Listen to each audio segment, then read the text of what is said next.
Sir, red book के बारे में बहुत कुछ जाना है, लाल किताब के बारे में बहुत कुछ सुना है, लेकिन अगर कुछ पॉजिटिव आता है तो उसके साथ कुछ नेगेटिव भी निकल के आता है। तो बहुत कुछ लोग बोलते भी हैं कि ये लाल किताब जो है इसको अवॉइड करना चाहिए, इससे ये हो जाएगा, घर में रखोगे ये हो जाएगा, उसको देखिए, बिना समझे रीड करोगे ये हो जाएगा। आपका इस पे क्या मेरे कहना चाहेंगे? सर ऐसा है, सबसे पहले तो मैं आपको ये बात बताना चाहूंगा कि ये काफी चीजें मिथ जो हैं वो मेरे तक भी अक्सर लोग पूछते हैं, पहुंचते भी है। आप मुस्कुराते होंगे सुन जी के। जी जी जी इसका एक सबसे बड़ा कारण ये है कि जब तक आपने किसी ने उस चीज को, तथ्य को देखा नहीं। एग्जाम्पल के तौर पे मैं बताता हूँ कि लोग शिवरात्रि के वाले दिन सांप को दूध पिलाने के लिए निकले होते हैं, और सबको आपको भी पता है कि सांप जो है वो दूध नहीं पीता।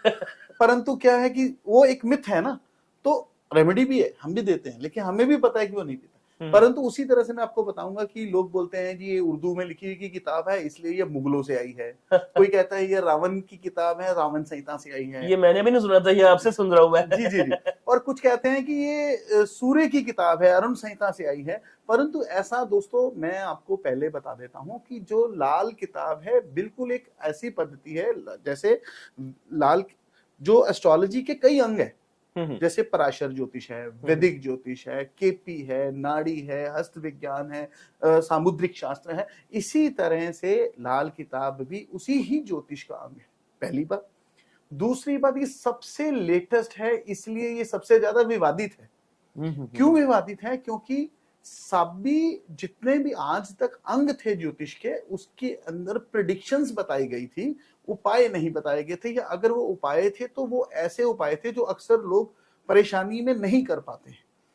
लेकिन लाल किताब में बहुत सिंपल से उपायों के द्वारा आराम मिलने की वजह से इसके ऊपर चर्चा ज्यादा होती रही है, इसके ऊपर कंट्रोवर्सीज भी होती रही है।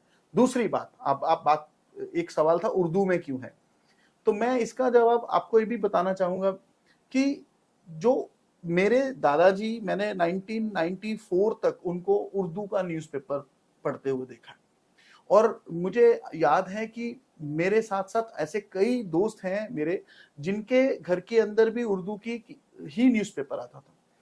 मेरे पिताजी को थोड़ी बहुत अल्फ बे आती थी, परंतु क्योंकि वो दादाजी से सीखी थी, मैंने भी अल्फ बे का थोड़ा सा ज्ञान दादाजी से सीखा था, जैसे अपने बुजुर्ग देते हैं।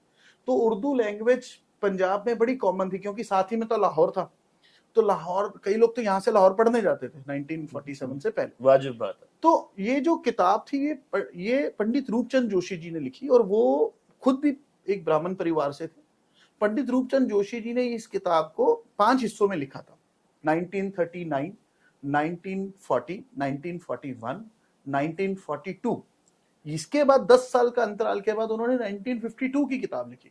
तो ये धीरे धीरे इसको शोध करते गए और उसको लिखते गए, कई सूत्र उन्होंने चेंज किए और उसको लिखा। 1952 की जो बुक थी ना, उसको आज दुनिया लाल किताब कहती है। लेकिन जो लाल किताब के प्रेमी है, जिनको पता है, उनको सब पता है कि ये सारे अंग लाल किताब के थे। और पंडित जी इसकी शोध को उन्होंने अपनी डेथ तक जारी रखा, 1982 तक जारी रखा था। और उसके अंतिम जो एडिशन था, जो उन्होंने अपनी मृत्यु से थोड़ी समय पहले लिखा था, वो पब्लिश होने से बच गया। लेकिन आज भी उनके परिवार के पास वो बुक पड़ी है। लेकिन वो परिवार ये आगे की मिस्ट्री है कि वो आगे क्यों नहीं देना चाहते। मैं इस विवाद पे, इस पर बोलना भी नहीं चाहूंगा।